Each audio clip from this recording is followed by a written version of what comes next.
Hi, it's Leela, the proud Poly Kinky Queer Slut. I heard something very interesting yesterday that I want to share with you. This question was asked on a radio show I was listening to, and it was a different take than I'd heard before. So the question is, are people fundamentally good or are people fundamentally bad? And there are roots in this in philosophy, but also in conservative versus liberal political theory.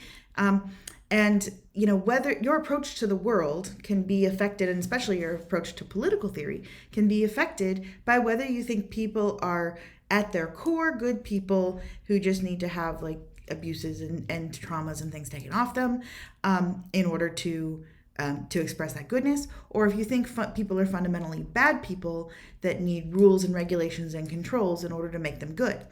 And, this goes back a long ways. I mean, 16th century philosophers were talking about this.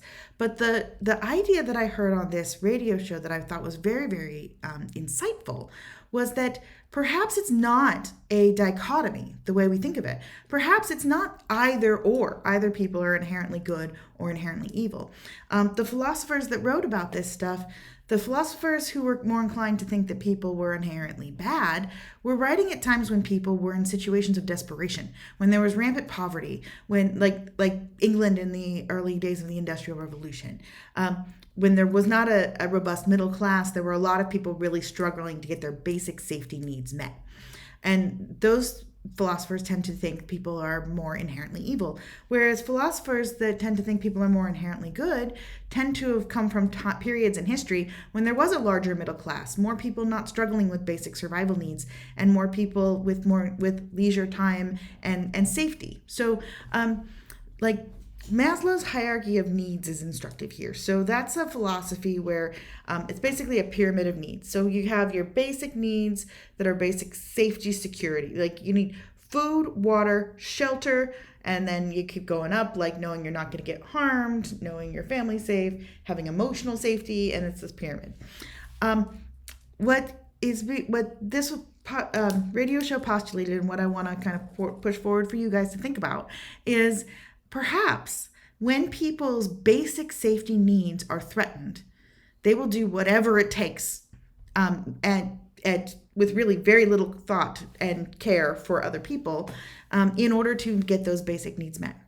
But once a person's needs are met and their basic needs are met, most people inherently treat each other with respect and treat each other well and are generally good to each other.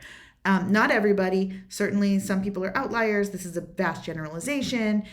There are obviously people who take advantage of other people even if they are well off and have all the security needs met. But as a generalization, that was what was put forward. So you take a person, you put them in a situation where they're desperate for food or desperate for security in some way. They are more likely to act in what ways that we might generalize as evil. Whereas if you take that same person and put them in a situation where they've got their needs met and where they have emotional support and all of the food, water, shelter, and medical care that they need, that they're much more likely to act as a good person.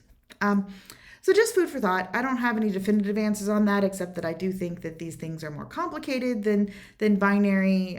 We're either inherently good or inherently bad. I do think that there's a lot of gradient there, and I like to just think about it. So I'm posing this as just food for thought. Maybe it has more to do with circumstance than it does to have to do with inherent conditioning. And maybe inherent conditioning doesn't follow the ethical standards that we want to apply to it. So, yeah, something to think about. Thank you for listening. This is Leela, the proud Poly Kinky Queer Slut. I appreciate you listening. Remember, you can ask me anything at kinkyqueerslut@gmail.com. And have a great day.